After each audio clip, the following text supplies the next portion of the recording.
ketika kita mencoba untuk menawarkan diri sebagai seorang pemimpin yang dipilih oleh rakyat, ada harganya di situ, Madam. Gagal caleg ini dahsyat, Syekh. Jadi ada 20.462 orang yang mendaftarkan. Itu yang tersedia kursinya cuma separuh. Bayangin, 10.000 orang yang gagal ini mau kemana gitu kan. Ketika Madam isi formulir udah disampaikan perlu dana sekian-sekian. Ini jeleknya salah satu sisi dari money politics. Jika terjadi kezaliman bisa mengembalikan hak orang lain dan lain sebagainya. Dan dalam Islam itu sudah disepakati sejak Rasulullah SAW kemudian diangkat khalifah-khalifah berikutnya. Ketahuilah bahwa kepemimpinan itu adalah amanah. Dan engkau mungkin bisa melarikan diri. Engkau tidak bertanggung jawab terhadap masyarakat. Tapi ingat bahwa faman ya'mal mithqala dzarratin khairan yarah wa man ya'mal mithqala dzarratin syarran yarah. Kebaikan sekecil apapun, keburukan sekecil apapun, engkau bertanggung jawab di hadapan Allah. Assalamualaikum warahmatullahi wabarakatuh. Waalaikumsalam warahmatullahi wabarakatuh. Alhamdulillahirabbil alamin. Allahumma shalli ala sayyidina Muhammad wa ala ali sayyidina Muhammad. Bersyukur kita dipertemukan kembali dalam channel yang tentu saja insya Allah Anda tunggu-tunggu karena begitu banyak ilmu yang bakal kita bagi. Ngobrol Ekonomi Keluarga bersama Madam Ani. Assalamualaikum Profesor. Waalaikumsalam. Apa kabar Profesor? Alhamdulillah. Dan tentu saja guru yang kita cintai, Syekhuna, saya Ahmad Al-Misri. Assalamualaikum Syekhuna. Waalaikumsalam warahmatullahi wabarakatuh. Ya, hari ini kita akan walaupun ngobrol ekonomi keluarga, tapi kita akan mencermati satu fenomena yang baru saja terjadi. Pesta demokrasi yang luar biasa gegap gempita, pemilihan wakil presiden, presiden dan wakil presiden, juga ada pemilihan legislatif. Nah, ternyata ada sisi lain dari peristiwa yang sangat luar biasa ini. Ada sebagian orang yang memang sangat berharap sekali ingin dipilih menjadi seorang pemimpin. Tapi sebagian, ya udahlah, kalau memang orang cinta sama saya, memilih saya akan jadi pemimpin. Jadi ternyata pemimpin itu juga bukan pemimpin negara saja. Ada pemimpin rakyat bisa berupa DPR dan lain sebagainya, Madam. Tetapi ternyata, nah ini yang sangat menarik sekali. Ketika keinginan kita berubah menjadi sebuah ambisi, dan ternyata ambisi ini tidak dibarengi, tidak disuplai dengan budget yang cukup. Nah, akhirnya ada orang yang ngutang sana-sini, bahkan ada yang ngasih semen kepada masyarakat tertentu begitu, 30 sak, ketika nggak kepilih diminta lagi. Ada karpet yang udah dipakai di masjid, nggak kepilih, digulung lagi. Nah, jadi intinya ngobrol ekonomi keluarga kali ini kita akan emphasize di masalah stres begitu ya. Ternyata ketika kita mencoba untuk menawarkan diri sebagai seorang pemimpin yang dipilih oleh rakyat, ada harganya di situ, Madam. Nah, Madam, bagaimana? Kita ke Madam terlebih dahulu mencermati masalah ini, Madam. Ya, Bismillahirrahmanirrahim. Assalamualaikum warahmatullahi wabarakatuh. Waalaikumsalam.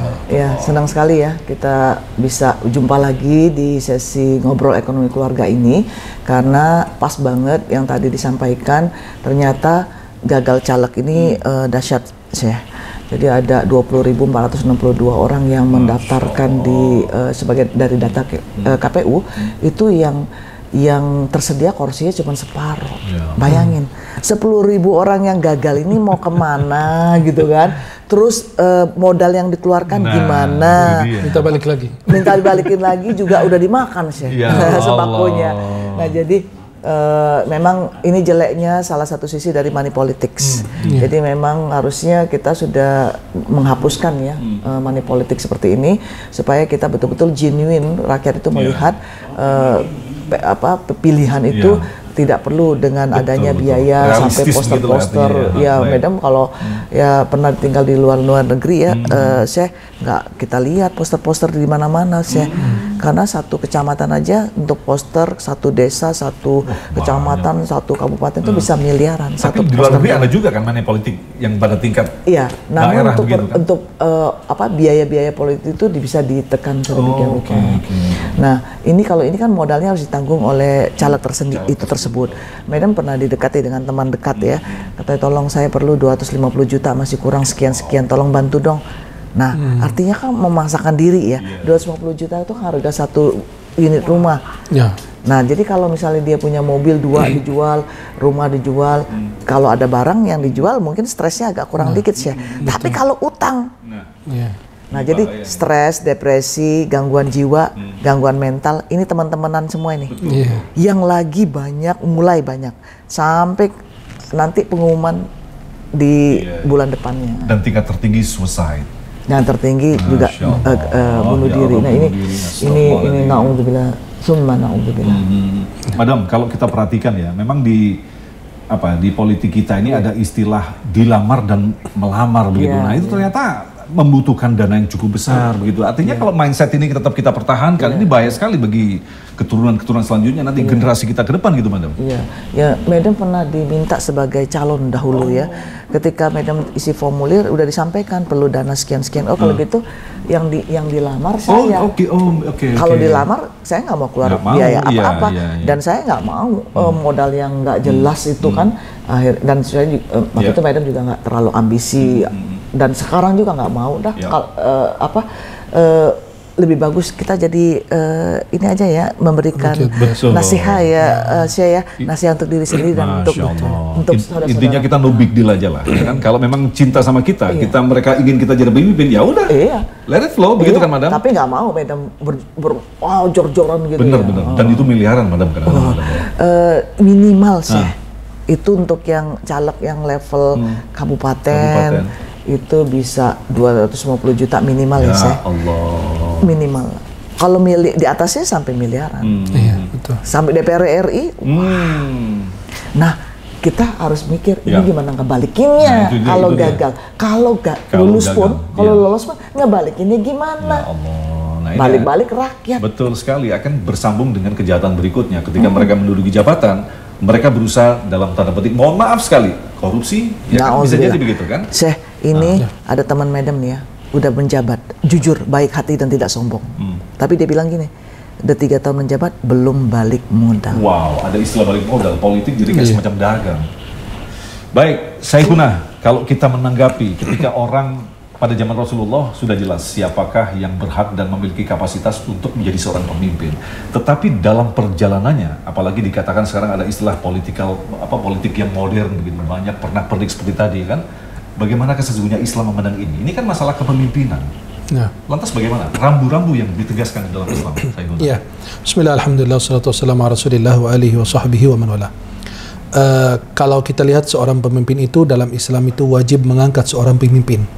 Kenapa? Biar hak umat dan masyarakat tidak hilang di antara mereka.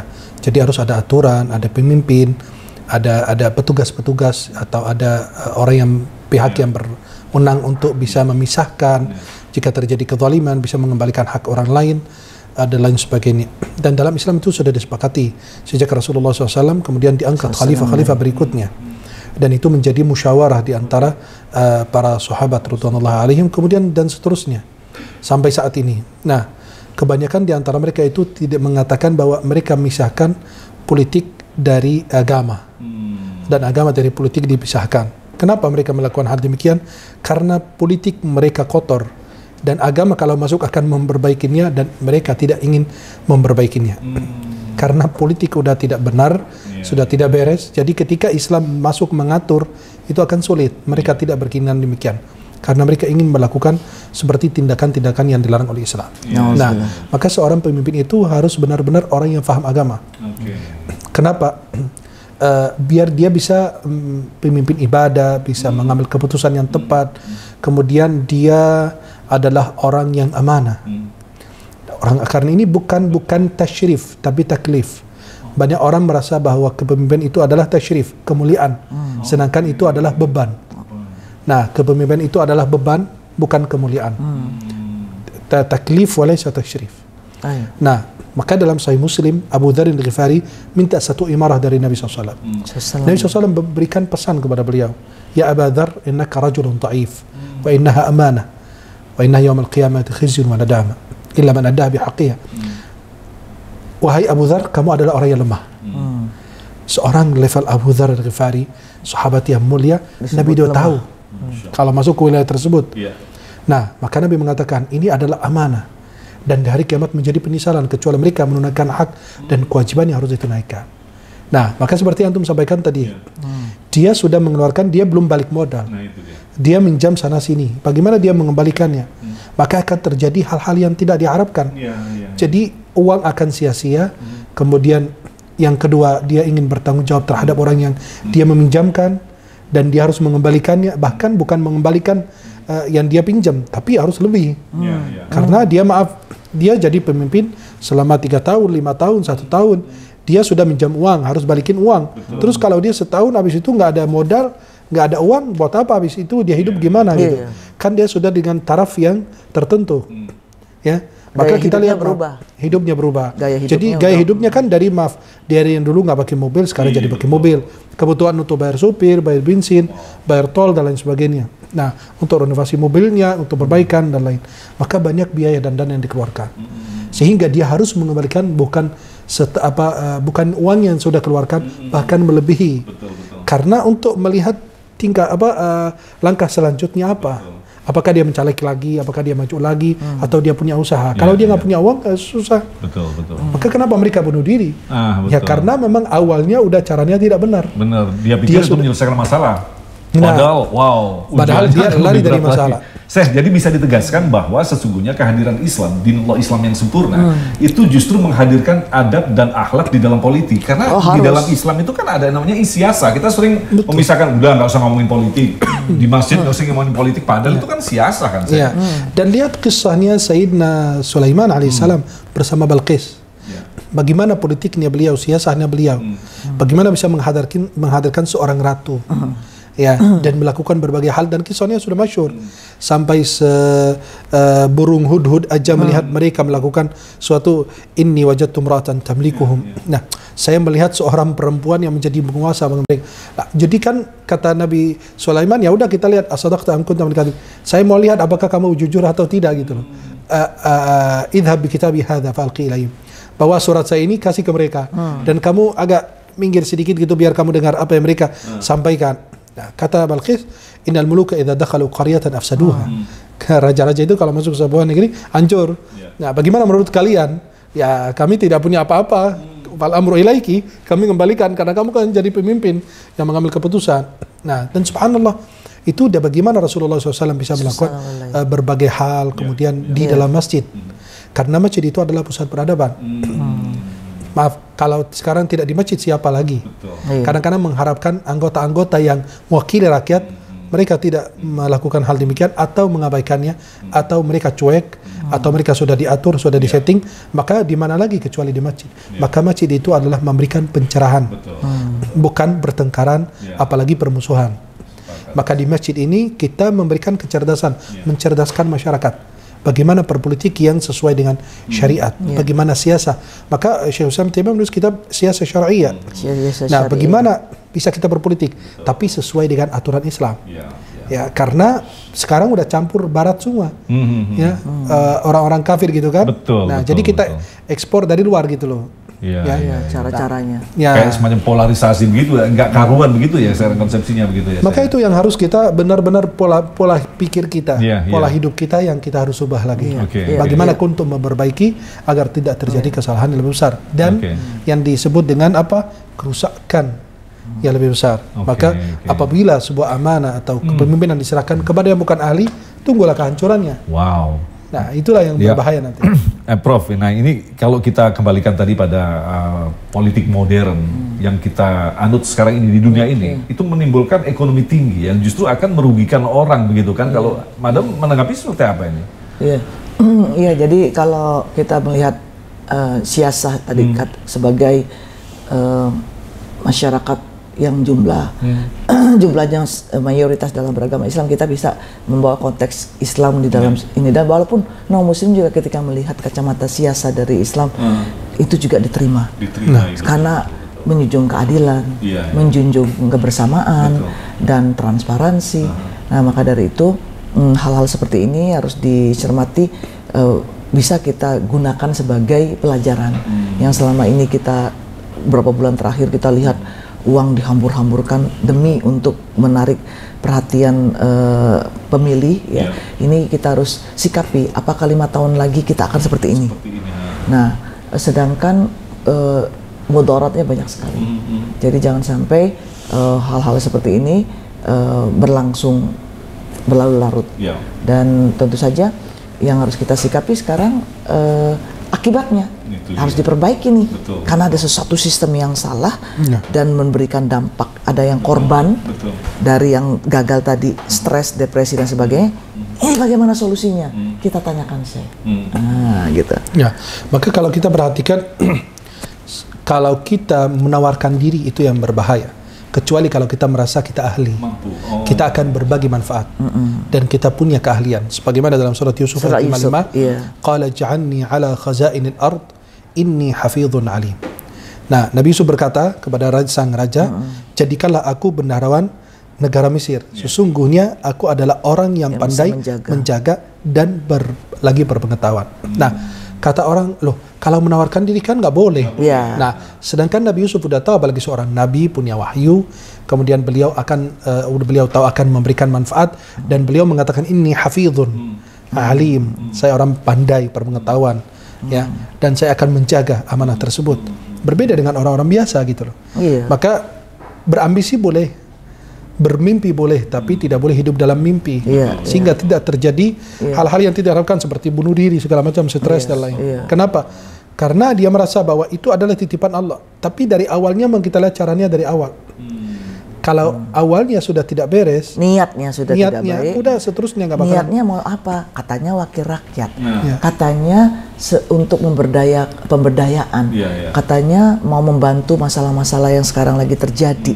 Tapi kok niatnya untuk niatnya ingin akhirnya memperkaya diri. Apalagi kalau niatnya satu juga sudah tidak baik, tidak lurus, jalannya tidak baik, tidak lurus, hasilnya nanti ke depannya. Madam, kalau kita perhatikan kan memang politik yang namanya demokrasi yang dianut di hampir di seluruh dunia ini ada yang disebut dengan tingkat keterkenalan. Nah, ini kan memang salah satu resikonya adalah mereka memang membutuhkan dana agar mereka dikenal viral begitu kan. Artinya ya kalau sebagai seorang pengusaha besar dia bisa beli baliho atau apa, videotron lain sebagainya. Bagi orang yang memaksakan diri akhirnya berhutang tadi gitu. Ini kan jadi semacam dilema bagi kita. Demokrasi yang kita anut, tetapi ternyata di belakang demokrasi itu ada koma-komanya yang kayak tadi. Nah, ini kita butuh solusi seperti apa sebenarnya perhitungannya? Harusnya tidak instan ya saya. Jadi ketika dia ingin memutuskan untuk menjadi seorang pemimpin yang nanti minta suara dari rakyat, dia tidak boleh instan tiba-tiba 2 bulan 3 bulan pakai baliho udah mengharap menang. Harusnya dia juga melatih dirinya sedikit demi sedikit untuk memberdayakan masyarakat sekitarnya. By experience begitu. Jadi memang betul-betul dia sudah belajar bagaimana menjadi seorang pemimpin dari level yang kecil. Nah, kemudian baru setelah itu dia mencalonkan dirinya supaya dia lebih siap. Nah, lebih tangguh. Jangan tiba-tiba mendadak, pengen enak banget nih jadi wakil DPR, bisa kesana kemari naik mobil, naik ini. Nah, niatnya tadi kata Ustaz, innamal a'malu binniyah itu nanti udah dicatat oleh betul. Saikhuna, sebenarnya kalau dalam sirah Nabi ketika Rasulullah telah meninggal, itu kan artinya mereka saling istilahnya udah kamu yang lebih layak untuk menjadi pemimpin gitu kan. Kan tidak ada model seperti ini. Demokrasi itu kan datang kemudian begitu, seperti apa sih? Ketika Rasulullah SAW wafat, mereka berkumpul untuk menentukan siapa penerus Nabi. Khalifahnya Rasulullah. Kemudian mereka memilih Sayyidina Abu Bakar. Kenapa? Karena tidak ada yang lebih tinggi kedudukannya sesudah para Nabi dan Rasul lebih dari Abu Bakar Siddiq radhiyallahu anhu. Dan ini dalam Ahlussunnah wal Jamaah sepakat bahwa orang terbaik sesudah para Nabi dan Rasul adalah Sayyidina Abu Bakar Siddiq radhiyallahu anhu. Karena beliau adalah sahabat dekat Rasulullah SAW dan yang seterusnya. Paling dekat, paling banyak membantu. Paling membantu dakwah dan lain. Maka ketika beliau terpilih, beliau mengatakan, ayuhan nas, innulitu alaikum walastu bikhairikum. Saya diangkat sebagai pemimpin atas kalian dan aku bukan yang terbaik di antara kalian. Apabila kalian melihat kebaikan, doakan saya. Dan apabila kalian melihat kekeliruan, luruskan saya. Dan Sayyidina Umar bin Khattab menyampaikan hal demikian di mimbar berapa kali. Jika kalian melihat aku tidak benar, tidak lurus, luruskan saya. Ada orang lagi duduk mengatakan, kalau engkau tidak lurus wahai Umar, kami akan meluruskanmu dengan pedang kami. Kata orang mengatakan apa? Wahai fulan, kenapa kamu berani ngomong begitu sama Umar? Umar radhiyallahu anhu menegur orang yang menegur orang tersebut. Dan dia mengatakan, la khaira fikum illam taquluha wa la khairan fina illam nasma'. Sampai dia mengatakan, bertakwalah wahai Umar. Bertakwalah ya Umar. Kemudian yang kedua, kami akan meluruskanmu dengan pedang kami. Kata Sayyidina Umar, tidak ada kebaikan jika kalian tidak mengucapkannya dan tidak ada kebaikan apabila kami tidak mendengarnya. Dan terjadi Khawlah binti Tha'labah dalam surat Al-Mujadilah, wanita yang terdengar keluhani oleh Allah Subhanahu wa taala, qad sami'a Allahu qawla allati tujadiluka fi zawjiha wa tashtaki Allah.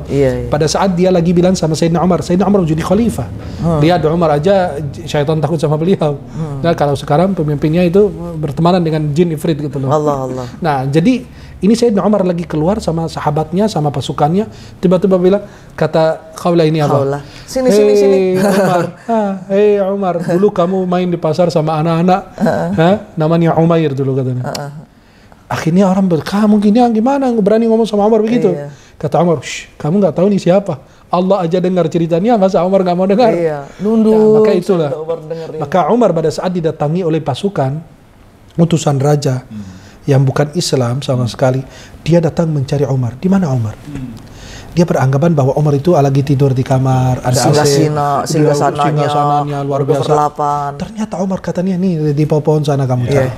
Dia ternyata lagi tidur, bajunya banyak bolong, banyak jahitannya, bolong-bolong sudah dijahit. Berapa jahitan, banyak tambalannya gitu kan.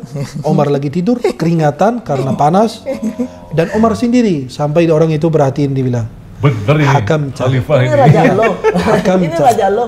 Iya, hakamta fa'adalta fa'aminta fanimta ya Umar. Engkau hakim yang adil, maka merasa aman. Dan kamu tidur nyaman begini. Maaf, sekarang ya lihat, antum aja mau dekati selfie aja kan kadang-kadang dihantam, didorong segala macam. Padahal kalau kita berebut selfie sama Nabi SAW ya suatu yang wow gitulah ya, Rasulullah. Tapi kalau sekarang manusia kadang-kadang kita didorong, kita di apa, padahal bisa diatur gitu loh. Itulah kalau ada kecintaan dari orang, jangan sampai berubah menjadi kebencian. Yang awalnya simpati dengan fulan, mendukung fulan, ini fulan, pada saat saya diperlakukan begitu lah, belum jadi aja ente dorong itu saya. Bagaimana kalau sudah jadi? Bahkan kadang-kadang overacting itu pengawalnya begitu ya. Ya, kadang-kadang orang yang demikian nggak masalah, tapi pengawalnya itu berlebihan. Memang kita tahu namanya ada protokol yang harus dijalankan. Tapi kan kalau bisa diamankan karena gini, tidak boleh ada jarak antara pemimpin dan rakyatnya. Harus, maaf, ya masa saya harus viral atau terkenal atau artis, saya japri atau saya tag ke pemimpin untuk saya diajak makan malam, saya candain. Ya kayak dulu pangeran-pangeran di Arab gitu kan, ada yang candain, salah satu artis candain, ya saya berharapkan ada mobil dari fulan, pangeran fulan, dikirimin.